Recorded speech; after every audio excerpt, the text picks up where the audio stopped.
কি কি সুফল হতে পারে যদি একটা ইসলামিক রাষ্ট্র ব্যবস্থা আমাদের মাথার উপরে আসে বা একটা ইসলামপন্থী গভর্নমেন্ট আমাদের মাথার উপরে আসে, তাহলে আমরা কি কি সুবিধা পাইতে পারি?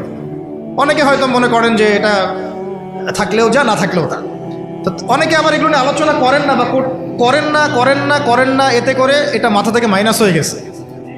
শুধু পয়েন্টগুলো বলবো। 1 নাম্বার, যদি একটা ইসলামিক সরকার আমাদের মাথার উপরে আসে এবং একটা ইসলামপন্থী রাষ্ট্র আমরা সামনে কায়েম করতে পারি, সামনে বলতে হতে পারে 5 বছর পরে, 10 বছর পরে যদি কায়েম করতে পারি ইনশাআল্লাহ, তাহলে সর্বপ্রথম আমরা পুরো দেশে সালাত কায়েম করতে পারবো।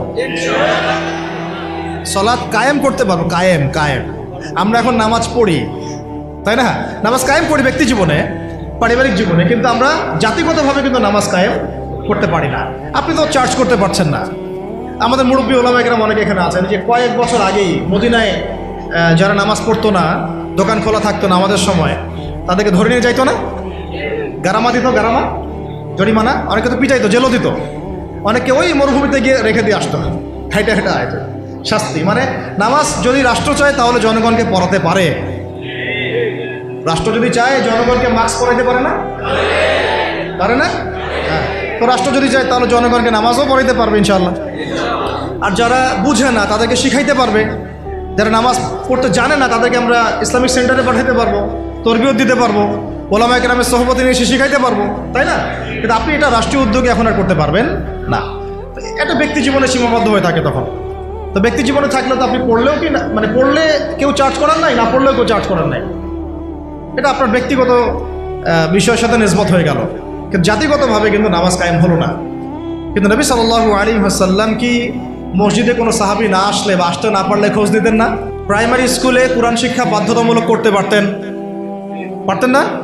হাই স্কুলে আরবি ভাষা শিক্ষা বাধ্যতামূলক করতে পারতেন, কোরআনের কিছু অনুবাদ তো বাধ্যতামূলক করতে পারতেন, সিলেবাসভুক্ত করতে পারতেন। অনার্স লেভেলে গিয়ে আমাদের এই ভাইরা তখন কোরআনের তাফসীর করতে পারতো, তর্জমা করতে পারতো, হাদিসের এরাব দিতে পারতো, এবারত পড়তে পারতো। তারা কি পারে?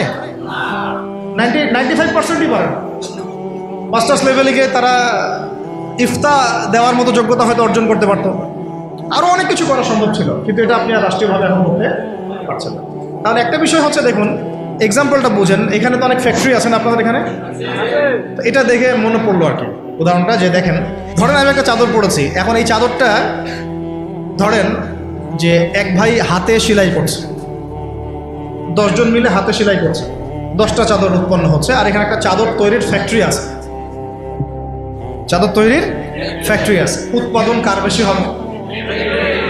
ইসলামিক রাষ্ট্র হচ্ছে একটা ফ্যাক্টরির মতো কাজ করবে, যা ইসলাম আরো অনেক বেশি ছড়াই দিতে পারবে, যেটা ব্যক্তিগতভাবে অতটা সম্ভব হয়ে ওঠে না। দাওয়াতের মাধ্যমে হয়, দাওয়াতের মাধ্যমে ব্যক্তিগত ইসলাম হয়, মানুষ ফিরে আসে, কিন্তু বড় পরিসরে ইসলাম কায়েম হয় না। বরং আমরা ইসলাহের যত মেহনত করি, ওরা ওদের শয়তানি শক্তি দিয়ে ওইটাকে আবার নস্যাৎ করার চেষ্টা করে, তাই না? আমরা ইসলাহ করে মানুষকে আল্লাহর পথে ডাকার চেষ্টা করি, ওরা গান বাজায় দিল, কনসার্ট করাই দিল, পর্নোগ্রাফি চালু করে দিল, মেয়ে নাচাই দিল, আল্লাহ বিরোধী আইন 4টা-5টা চালু করে দিল, বাস আপনার মেহনতের উপর পানি পড়ে গেল, তাই না বিষয়টা? অথচ যদি আমরা একটা ইসলামিক স্টেটের দিকে যেতে পারতাম, ইসলামিক রাষ্ট্র ব্যবস্থার দিকে, তাহলে ওই ক্ষমতা আমাদের হাতে থাকতো যে তারা উপরের লেভেল থেকে ইসলাম বিরোধী কোনো শক্তিকে মানে আমাদের উপর চাপিয়ে দিতে পারত না। 1 নাম্বার হচ্ছে আমরা নামাজ প্রতিষ্ঠা করতে পারতাম জাতিগতভাবে, যেটা আমরা এখন পারছি না। 2, আমরা যাকাত কায়েম করতে পারতাম, যাকাত প্রতিষ্ঠা করতে পারতাম রাষ্ট্রীয়ভাবে।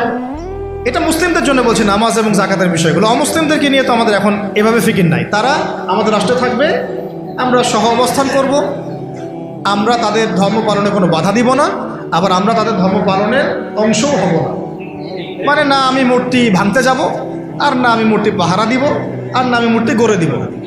তারা লাকুম দীনুকুম ওয়ালিয়া দিন, তোমাদের দিন তোমরা পালন করো, আমাদের দিন আমরা পালন করব। এবং তোমরা আমাদেরকে জিজিয়া দিবা। কি দিবা? এই জিজিয়া কেন দিতে হবে? কারণ এই জিজিয়ার বিনিময়ে আমরা তাদের জান, মাল, সম্পদ, সন্তান সবকিছু নিরাপত্তার দায়িত্ব নেব, যেটা মদিনা রাষ্ট্রে ছিল। এটাকে বলা হয় যে তারা ইসলামিক রাষ্ট্রের মধ্যে আমাদের জিম্মায় থাকে, ওই জিম্মা শব্দও তো এরা বুঝে না। এরা মনে করে জিম্মা মানে মনে হয় জিম্মি, হ্যাঁ তাই না? বলে না যে জিম্মি করে ফেলছে। জিম্মি মানে তো একজনকে অন্যায়ভাবে আটকে রাখা, এটা কি জিম্মি? এই দেখেন আরবির যে কত অবস্থা খারাপ আমাদের দেশে। জিম্মি আর জিম্মা এটা কি এক হইল? জিম্মি হচ্ছে কি কাউকে অন্যায়ভাবে আটকে রাখা, আর জিম্মা মানে আপনার জান আমার জান, আপনার মাল আমার মাল, আপনার সন্তান আমার সন্তান, আপনার পরিবার আমার পরিবার। আপনি আমাকে জিজিয়া দিবেন, আপনার পুরো জান মাল ইজ্জত পরিবার দায়িত্ব আমাদের। কেউ আপনাদের দিকে বাঁকা চোখে তাকাইতে পারে? যদি তাকাইতে আসে কোনো মুসলমানও যদি আপনার উপর জুলুম করতে আসে, আমরা ওই মুসলমানের হাত কেটে ফেলে দেব যখন আপনার উপর জুলুম হবে। তখন যদি আপনি মাজলুম হন আর মুসলিম জালেম হয়, তাহলে আমরা তার বিরুদ্ধে ব্যবস্থা নেব। এটা হচ্ছে জিম্মাদারি। তো এরা দেখলাম যে এতটুকু বোঝে না। আমাদের একটা স্ট্যাটাস নিয়ে দেখলাম ভারতীয় একটা মিডিয়া এইসব অপপ্রচার চালাইছে, যে উনি বলছে যে অমুসলিমদেরকে জিম্মায় নিয়ে চলে আসবে। আরে ভাই, জিম্মা তো ভালো শব্দ। জিম্মা এত বড় শব্দ যে মানে আমার সন্তান যদি আপনার বিরুদ্ধে অন্যায় করে, আমি আমার নিজের হাতে সন্তানকে শাস্তি দিব, এটা হলো জিম্মা। যাই হোক, এটা তারা বুঝে না। এটা তাদের জন্যে না, এই সালাত এবং যাকাতের বিষয়টা কাদের জন্য না? মুসলিমদের জন্য। অমুসলিমদের জন্য এটা নয়। আমরা তাদেরকে দাওয়াত দিব। কি করব? তাদেরকে দাওয়াত দিব। যাকাত প্রতিষ্ঠা করা সম্ভব কিভাবে? আমরা রাষ্ট্রীয়ভাবে আমাদের যাদের নেশাব পরিমাণ সম্পদ হয়েছে একেবারে তালিকাভুক্ত করে সুমারি করে একটা প্রশাসনের বাহিনীকে লাগিয়ে দিয়ে এইটাকে আমরা মানে উত্তোলন করতে পারি কিনা? নবী সাল্লাল্লাহু আলাইহি ওয়াসাল্লাম করেছিলেন কিনা? আবু বকর সিদ্দিক, ইবনুল খাত্তাব বিন আফফান, উসমান বিন আফফান, আলী ইবনে আবি তালেব, তারা করেন নাই? তখন কি এই যাকাতের অর্থগুলো গরিব মানুষের কাছে সমানভাবে বন্টন করা হয় নাই? যাকাতের 8টা খাতে। এবং তখন কি সমাজের মধ্যে গরিব মানুষের সংখ্যা বেশি ছিল না কম? একজনও খুঁজে পাওয়া যায় তো? ওয়াল্লাহি এখনও যদি আমরা যাকাত ভিত্তিক অর্থ ব্যবস্থা চালু করতে পারতাম, তাহলে আমাদের সমাজেও কোনো গরিব মানুষ থাকতো না। আপনাদের যত ওই কমিউনিজমের মতবাদ আছে, আর ওই পুঁজিবাদ আছে, আর এই সমাজতন্ত্র আছে, হ্যাঁ, আর এই যে আরও যত মতবাদগুলো আছে, ওয়ার্ল্ড ব্যাংকের, IMF-এর, হ্যাঁ, ফেডারেল রিজার্ভ ব্যাংকের, এই সমস্ত মতবাদগুলোই ফেল করছে। মানবতার কল্যাণে তারা কিছুই করতে পারে না। মানবতার কল্যাণে প্র্যাকটিক্যালি কাজ করে দেখিয়েছেন নবী মুহাম্মদ সাল্লাল্লাহু আলাইহি ওয়াসাল্লাম কিভাবে ইসলামী এবং যাকাত ভিত্তিক অর্থ ব্যবস্থার মধ্য দিয়ে সমাজের দরিদ্র মানুষের হক আদায় করতে হয়, এটা তিনি দেখিয়ে দিয়েছেন। আপনারা সেটা কিছুই করতে পারেন। খালি এসব গদবাধা আমাদেরকে ইকোনমিক্সের বই পড়াইছেন। ইকোনমিক্সের কি করছেন? বই পড়াইছে। আর ইকোনমিক্সের পড়া এত জরুরি এই যুগে, ইসলামিক ইকোনমিক্স, না হলে যে আমাদেরকে কিভাবে তারা সুদখোর বানাচ্ছে আপনি চিন্তাও করতে পারবেন না। সাম্য তো কায়েম করতে পারেনই নাই, ইনসাফ তো করতে পারেনই নাই, বরং মানুষকে খাইয়েছেন রিবা, সুদ, ঘুষকে জায়েজ করছেন, দুর্নীতি হয়েছে, টাকার মান কমানো বাড়ানো নিয়ে ইনফ্লেশন করেছেন, গরিবের রক্ত চুষে খাইছেন, হ্যাঁ, একটা অংশ দিন দিন ধনী হয়েছেন, বাকি অংশকে গরিব বানাইছেন।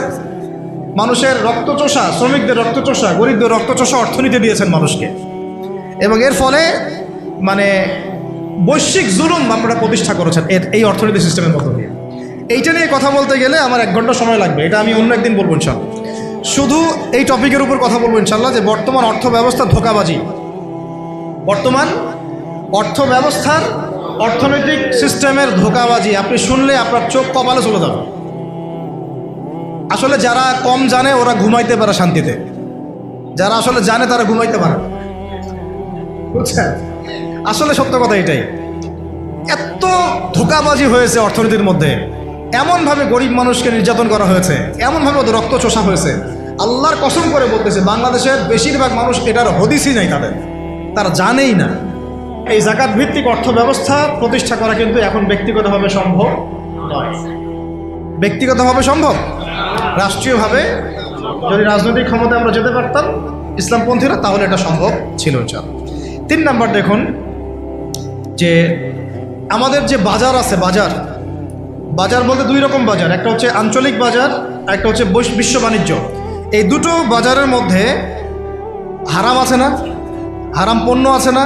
কিন্তু ইসলামী অর্থ ব্যবস্থা থাকলে বা ইসলামী বাজার ব্যবস্থা থাকলে, ইসলামিক যদি আমরা কি বল সাম্যের ইকোনমি যদি আমাদের সামনে থাকতো, তাহলে আমরা এই প্রত্যেকটা হারামকে বন্ধ করতে পারতাম। আমরা এই মজুদদারিগুলো বন্ধ করতে পারতাম, আমরা সিন্ডিকেট বন্ধ করতে পারতাম, আমরা এই যে ইনফ্লেশন বন্ধ করতে পারতাম, আমরা এই বাজারের যে জুলুমগুলা, দুর্নীতিগুলো, এগুলো বন্ধ করতে পারতাম।